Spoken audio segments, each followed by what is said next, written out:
Friends, Radhe Radhe. कैसे हैं आप लोग। आज मैं जो आपको कहानी बताने जा रही हूँ वो आप सुनकर आपके रोंदे खड़े हो जाएंगे। क्राइम पेट्रोल की सच्ची कहानी है। एक गांव में एक सरपंच जी रहते हैं और उस गांव का ये रीत रहता है कि प्रेम विवाह नहीं करना है। अगर कोई प्रेम विवाह करता है तो उसे अनुमति लेने सरपंच जी के पास जाना पड़ता है और ये नियम सरपंच जी ही बना के रखे रहते हैं। और सरपंच जी उस गांव के सबसे अमीर आदमी रहते हैं, तो वो उस प्रेम विवाह को नहीं मानते हैं। बोलते हैं इस गांव में प्रेम विवाह नहीं होगा, कि बचपन में एक दूसरे को सब राखी बांधे होंगे और वो भाई बहन हुए और प्रेम विवाह करेंगे। तो सरपंच जी जो जाता है उसे उस बेटे वालों को मुंडन करवा देते हैं और लड़की वाले को भी दोनों घर के परिवार को मुंह में काले पोत कर चप्पल के माला पहनाकर पूरे गांव में घुमाया जाता है। उसके बाद गांव से बाहर निकाल दिया जाता है। यही सब रीत होते रहता है। सरपंच जी की 2 बच्चे रहते हैं, एक लड़का एक लड़की। वो लड़की बड़ी हो जाती है तो ये कॉलेज आती है। कॉलेज एक दिन जाते जाते टाइम में जब रिटर्न अपने घर आते रहती है तो कुछ लड़के प्लानिंग करके, क्योंकि एक संजू नाम का लड़का रहता है जो इसका भाई विक्रम उस लड़की को बहुत पसंद करता है। वो लड़का बहुत अच्छा रहता है, जो संजू रहता है वो भी बहुत अच्छा रहता है, लेकिन वो लड़का कभी भी उस लड़की को बोल नहीं पाता है कि मैं तुम्हें पसंद करता हूँ। इसीलिए ये अपने दोस्त के साथ प्लानिंग करके बोलता है कि आज हम लोग जब वो अकेले हो जाएगी तो हमें खबर करना। जो लड़का संजू नाम का रहता है वो बोलता है कि मेनका को अकेले करना तब बोलना। वो अपनी सहेली के साथ होती है, जब अपने घर की तरफ मुड़ती है तो मेनका अकेली हो जाती है। मेनका के पीछे वो उसका जो देवर लगता वो पीछे पीछे गुंडे बन के आते हैं और उसके बाद उसे पकड़ के बोलता है आज तुम्हें मार ही दूंगा मैं, कि सिर्फ तुम मेरी हो। ऐसे करके इतने में उसके भाई को विक्रम को कोई खबर कर देता है कि उसे पीछा कर रहा है, कुछ गुंडे उसे मारने वाला है। वैसे करके जाता है, वो बचा लेता है विक्रम, लेकिन पता नहीं चलता है। बाद में विक्रम बोलता है कि मैं इसे बहुत पसंद करता हूँ।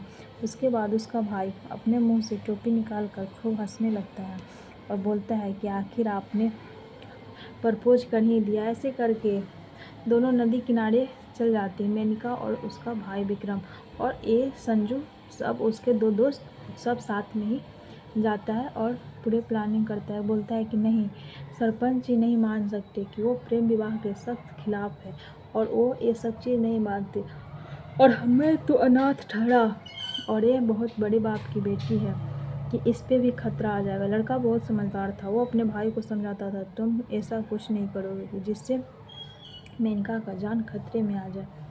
और इसका भाई पूरा एकदम इस सब को शादी कराने में लगा रहता है, क्योंकि इसके घर में इसके माँ बाप कोई नहीं रहते। वो चाहता है कि मेरे भाई का शादी हो जाए तो मेरे घर में भी एक मेरी भाभी आ जाएगी। और ऐसे तो वो लड़का पूछता है कि भाभी आप मेरे भैया को पसंद करती हो या नहीं, अगर करती हो तो बताओ। लड़की बोलती है कि हाँ मैं भी करती हूँ। ऐसे करके उसके बाद ऐसे ही करके 5-10 दिन बीत जाते हैं। विक्रम बोलता है देखो संजू, वो एक लड़की है, लड़की का ज़िंदगी बहुत ही कठिनाई का होता है कि देखो कॉलेज ख़त्म होते ही वो घर से बाहर निकलना भी उसके सरपंच जी ने मना सख्त कर दिए।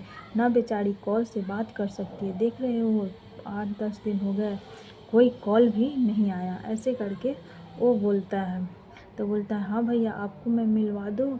तो बोलता नहीं तुम ऐसा कुछ नहीं करोगे। उसके भाई संजू ने, विक्रम के भाई संजू ने मेनका के घर मेनका की एक सहेली को भेजता है कि लाइब्रेरी के बुक के बहाने तुम कॉलेज के पीछे वाले रास्ते पे उसे ले आना, बोलना कि मेरे भैया उसे मिलने के लिए कर रहे हैं।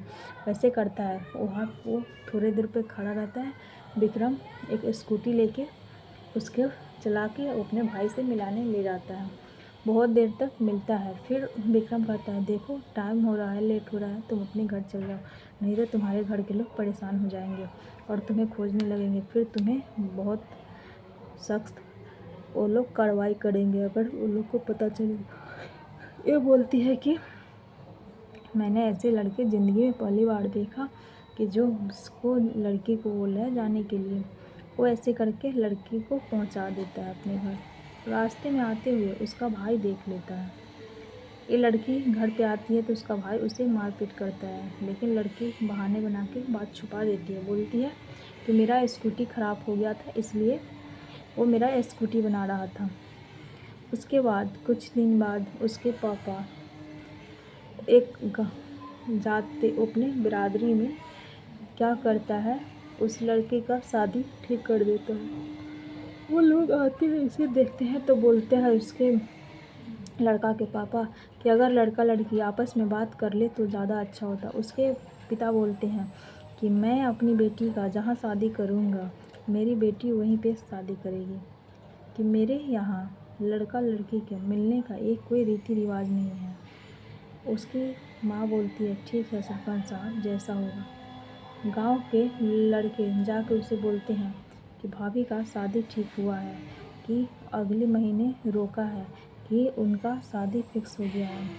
वो लड़का संजू सुनता है तो बोलता है कि ऐसा है। वो लड़की अपने पंखा में फांसी लगा कर मरने जा रही थी।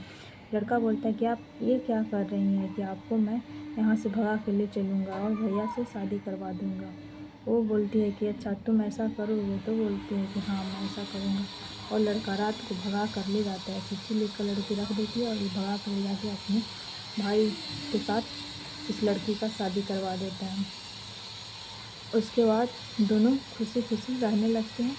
उसके बाद जिस होटल में रहता है उसके बाप को पता चल जाता है। उस होटल में वो लड़का और उसके बाप पहुंच जाता है, उसका भाई।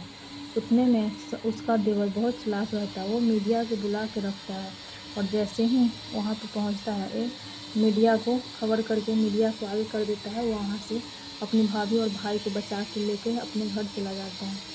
वो लोग बहुत खुशी से घर पे रहता है। उसके बाद 1 साल बीतने के बाद उसका मैरिज डे मनता है तो वो माँ बनने वाली रहती है। वो सबको बताती है इस खबर। लड़का उसकी माँ को देने उसके घर चला जाता है कि आपकी बेटी माँ बनने वाली है, अगर आप बात करना चाहती हैं तो आप बात कर लीजिए। और चुरा के उसे लड़का को उसकी माँ से बात करवा देता है। बात करवा के फिर वो भाग के आ जाता है।